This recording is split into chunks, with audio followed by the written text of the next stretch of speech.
am Dr. Dulari Qureshi, the ex-director and professor of Department of Tourism Administration, Dr. Babasaheb Ambedkar, Marathwada University.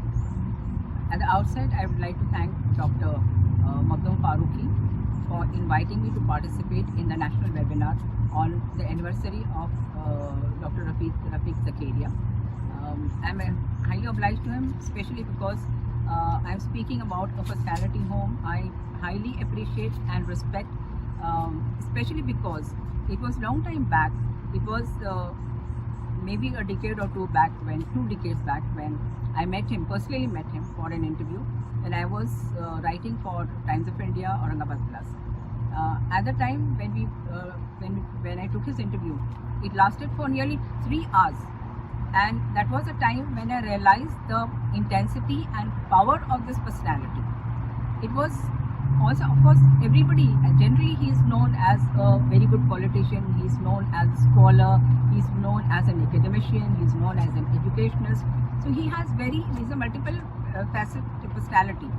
But one particular facet which I am interested in, as a person who is a typical Aurangabadian, also very deeply interested in history, that as the architect of modern Aurangabad, that is that particular facet which I am interested in Dr. Zakaria. When I met him at that time, when I was just talking about him, when I met him at that time, when I know his facets, multiple facets, but at the same time I realized that he was a very great orator.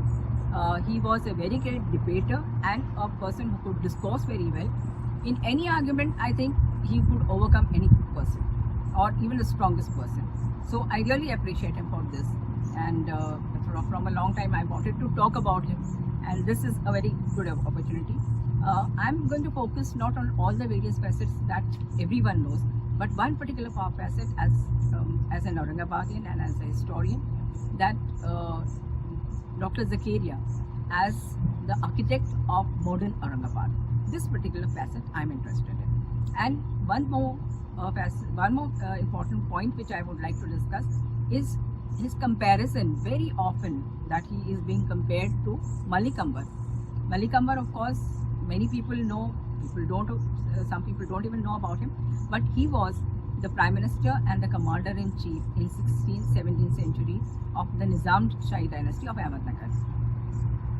He was a very powerful personality. From a mere slave, he had grown up into a very successful politician, and also he was literally ruling Ahmednagar.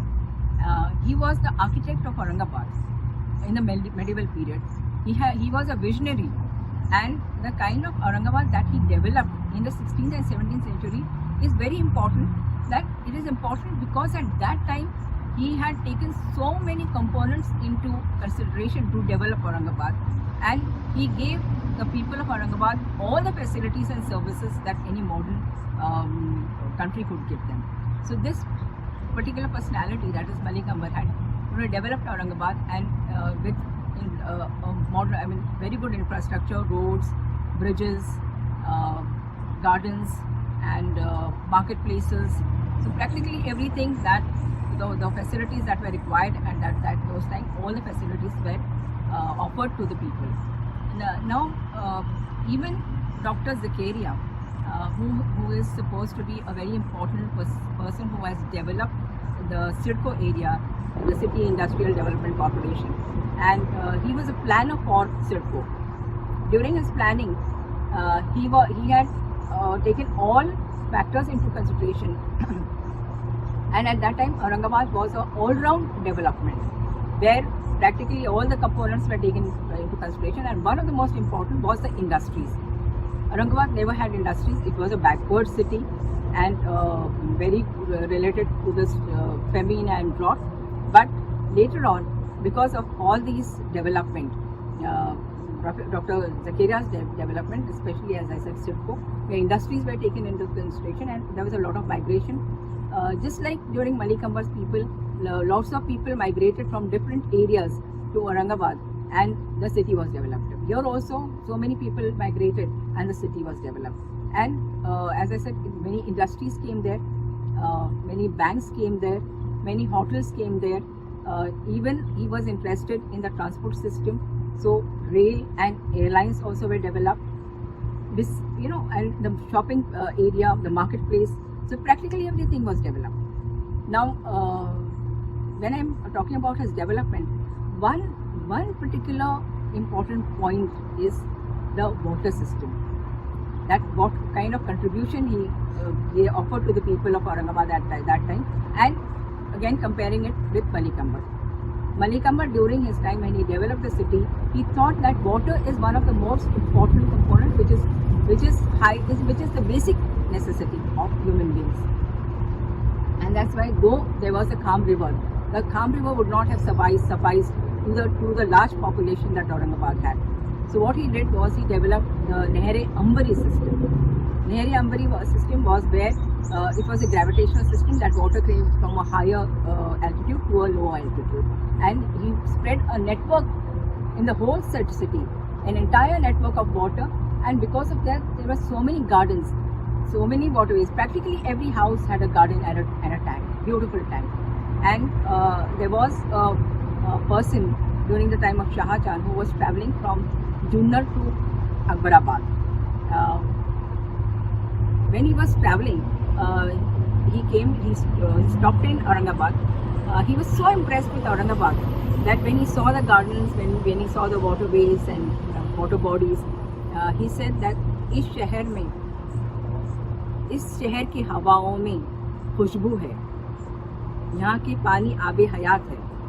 So he described the city, which means that it reflected on the development part of Malik Ambar. That is the kind of infrastructure that he had, that he had developed, and he thought that it was one of the best cities. Amazing. Even later on, when many travelers came to Aurangabad, they have appreciated Aurangabad for its gardens and for its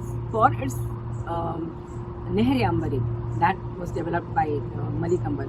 It is called as Khaire Jari. That is continuous flow of contribution, which is a continuous contribution. It is not arrested. It doesn't stop. So similar, that the same comparison I would like to make with Dr. Rafiq Zakaria, because he is a personality who has been responsible during the period of the Prime Minister Indira Gandhi for developing the Jayakwadi project. That water is so important that even today Khaire Jari chalu hai, and it is if you have to please God, you can please with this kind of contribution. किसी ने सच कहा है कि खुदा तक पहुंचना बहुत मुश्किल काम है, उसकी खुशी हासिल करने के लिए कुछ ऐसा काम कर जाओ कि रहती दुनिया तक तुम्हारा नाम जिंदा रहे. और ये काम रफीक ज़केरिया साहब ने कर दिखाया है. ये मैं बात छोटी सी 4 शब्द कह के I think I will stop at this time.